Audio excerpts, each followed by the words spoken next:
and welcome to another episode of momentUM. I'm Kelly Garrett. I'm Victoria Pentecost, and this week we're getting into the homecoming spirit with a special college night preview. You're taking a live look at Palmer Auditorium, where final preparations will be made tonight to get ready for the first show. The show starts Wednesday night at 7, and of course, Palmer Hall is where where the winner of college night will be announced. Saturday night. What's it gonna be? A GV, 4, or a PV? You'll have to wait and see. Joining us now is Dr. Jefferson Walker, the author of College Night, a Centennial Celebration. Thanks for being here. So what prompted you to write the book, and what type of stories and history is included in the book? So I got the idea for the book a couple of years ago because there really has never been until now just a place where you can learn about all of the shows from different years, right? Before you could go look at old yearbooks and you might find something or you might not. But it's like if you asked, what was the purple show in 1980? What was the gold show in 1974? It's like you'd have to do a lot of homework to find out the answer. So I really thought the book would be that thing that would let people relive their own memories of when they played college night, but also would be a resource for students and people interested in learning more about college night. So were there any interesting facts or history you found when doing the research for the book? There's a ton of fun stuff in the book, I think. Some of my favorite stuff are just the really clever shows that were done in the 30s, the 40s, the 50s.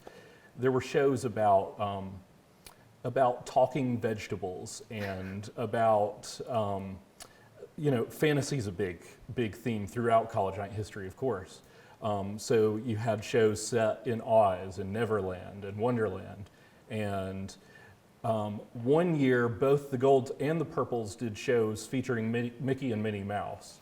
So there's just a ton of fun stuff like that throughout the book, yeah. Awesome. I think it's really important because whenever people ask about college night, you're like, how do I explain it? Yes. It's so hard to explain. Even, with all this, it's still kind of difficult to explain competitive musical theater, right? Right. You can say that, but I think that's only part of it because that doesn't capture really the spirit and all of the rich traditions that have just developed throughout college night's history.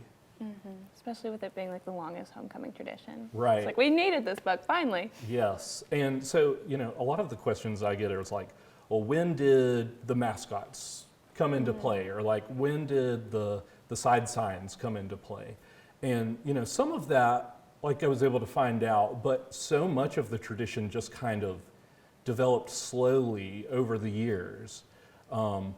So there's a clear answer of when they became the Purples and the Golds, but then it's when did they start using hand signs and when did the cow and the lion come into play?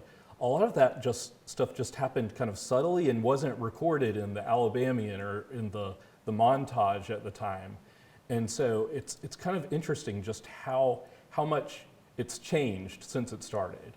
So many different working parts that we've played it for the way it's been. We just don't acknowledge those things had to start somewhere. Yeah, absolutely. Because, in the early days, it was, in the first couple of years, it was a competition between the 4 classes. Mm-hmm. And then it became Purple versus Gold in 1921. But it was more like vaudeville. So it was skits, it was songs and toasts and cheers that kind of stood by themselves. And then it wasn't until the 50s really that it became closer to what it is, how we know it today, where the Purples do a whole show, the Golds do a whole show. And so yeah, it was just kind of fascinating seeing all of the different little changes like that kind of built up to what it is today. Absolutely. Yes. So I know you're a Montevallo alum, so how were you involved with college night when you were a student? So I was a Gold when I was a student here from 04 to 08. I wrote a couple of shows and I was Gold leader in 2008. But actually my parents went to Montevallo, and so I grew up in the area and been coming to college night since I was 6 or 7 years old. My mom says that she used to rock me to sleep with the gold side, the side song. That was before all the kind of crazy boom shalala and all that was in the song. But that's fun though. Because that wouldn't put a That baby would to put you sleep. to sleep, right. You know, yeah. So college night has always been kind of in my blood. It's like I love it. I'm passionate about it, and I'm so happy to see such great work being done by the purples and golds today too. So where could we get a copy of your book? The book is for sale in Marion Brown's office in Ramsey's, and it'll also be for sale, I think, Friday and Saturday night of college night. Awesome. Well, thank you so much for being here, Dr. Walker. After the break, we'll sit down with Megan Hilly to see how college night history made it all the way to the nation's capital. We'll be right back. You're watching momentUM. At Montevallo, we invest in our students' futures, providing dozens of scholarships for freshmen and transfer students based on academic merit, leadership, community service, major, and financial need. We help every student get a world-class education. Visit youbelongatmontevallo.com to learn more.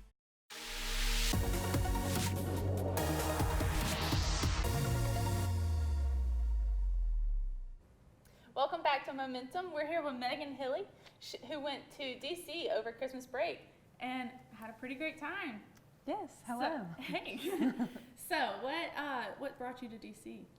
Well, me and my friends decided to go to DC kind of on a whim. We were just kind of looking at flights and decided, hey, this would be a really cool opportunity to like go and explore our nation's capital. Awesome. So what kind of tell us about what you did there?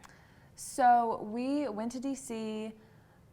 We really didn't have a plan the couple weeks beforehand, and so we sat down and we decided we wanted to go and tour the Library of Congress, and we wanted to tour the Capitol building. So we got the opportunity to do those things. We went to a lot of the Smithsonian museums, and we ate a lot of really good food too. It was a really good time. Awesome. That's good. So let's talk about the process of getting this lovely book into the Congress Library. Yes. So, like I said before, we had a scheduled tour of the Library of Congress, my friends and I did. And so I kind of just brought the book with me, and I walked in and I wasn't really sure who to talk to, so I asked the woman at the front desk, and she was like, yeah, I don't know, I don't really know how you turn this in, so maybe you should ask someone later on in the tour. So we went and we actually got to get a library card made in the Library of Congress, so that was really cool also. And a lady in that office, I went and I talked to her and I was like, hi, how do I get this book into the Library of Congress? Can you even do that? Is that like a thing? Can people just do that? And so she gave me a form and I filled out the form, and normally you have to have 2 copies of a book to turn it into the Library of Congress.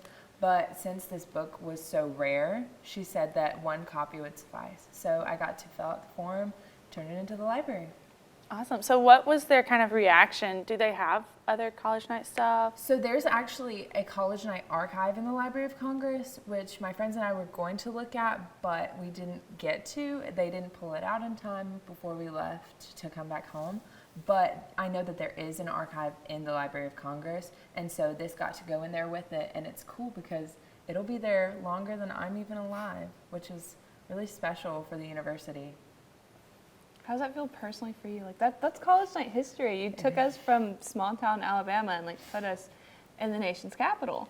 It's pretty cool and it feels special, but I think it's really due to Marion Brown that this book got to the library, and Jeff Walker for writing the book, of course. You know, I'm only the person that took it, but I mean, he wrote it, and Marion was the person who, you know, instigated me taking it, which was cool. Awesome. So is there a specific like section of the library? I know it's huge up there. Where Yes. could people kind of visit it? So if you go to the Library of Congress, you would want to ask to look in the folk life section, and that would be underneath the University of Montevallo's college night homecoming tradition, I guess. But yes, I do know that it is in the folk life section. Awesome. Well, thank you so much for being here. We'll be right back with more college night traditions.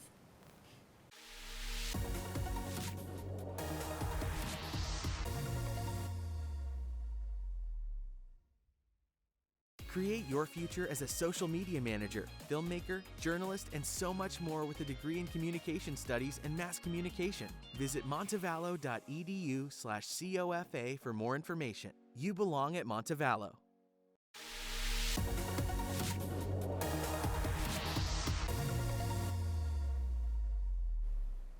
Before we go today, we wanted to take a minute to talk to UM students about college night. Photojournalist Ryan Sexton hit the bricks to ask students why they chose their sides and what they love about college night. Stressed, depressed, but well dressed. Wow, college night is so much. I came the year before I graduated in 2016 as a student in high school to see the shows because my sister was involved.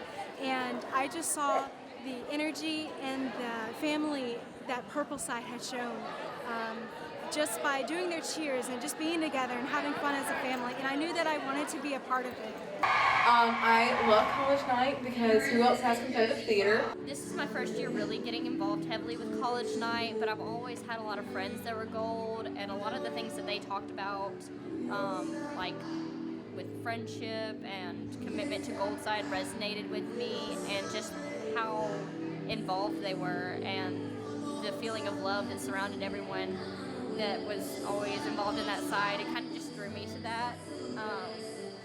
And I'm here now doing GB Cheer. I think college night means a lot.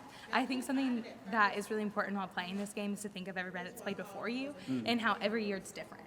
College night changes every single year depending on the people playing it. There's different rules and there's different energies and different things that happen each year. And I think that's what, I don't know, it's dynamic. Yeah. It's constantly changing, and that's something really special. It's something you're only going to get at Montevallo. Like, everybody loves football, and everyone's like, woo, football, homecoming, and we're like, musical theater, yes!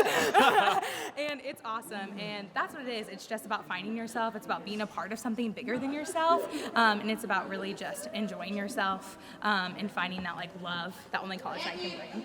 Yeah. College night is the oldest homecoming tradition in North America, which I think is incredible. So to have college night not only dive into our amazing college and dip into the community of the University of Montevallo, it is so much more than just the theater production. It is sports, it is a theater production, it is spirit, it is arts, it is everything culminated in one, and it is just such a great thing to see. So for college night for me, it is culmination and community, and I really do love it. College night for me is, I'd say, in essence, a celebration of Montevallo. I live close by, so it's nice to see Montevallo get represented in a way no other school can possibly dream of accomplishing. It looks fun. I didn't expect it to be that big. I thought it was going to be a lot smaller. It's a way to unite the students. That's the point of college night, to unite the students here at Montevallo, and that's what it really means to me, a way for all of us to get united and get to know each other, because I know for me, I wouldn't know a lot of my friends if it wasn't for college night. College night means to me, it's like just something everybody in the school can participate in.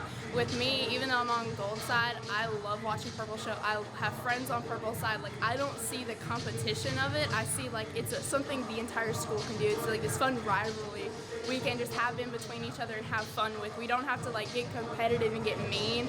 It's something we just have fun with throughout the school year and like think about, because it's something I will enjoy for years to come. Thanks so much to Ryan Sexton for putting that story together. So here's a final peek into Palmer. Remember, you'll be able to watch the Saturday night performances live on YouTube. We'll post a link on our Facebook page. That's all the time we have for today. Thanks for watching. We hope everyone enjoys College Night 2020.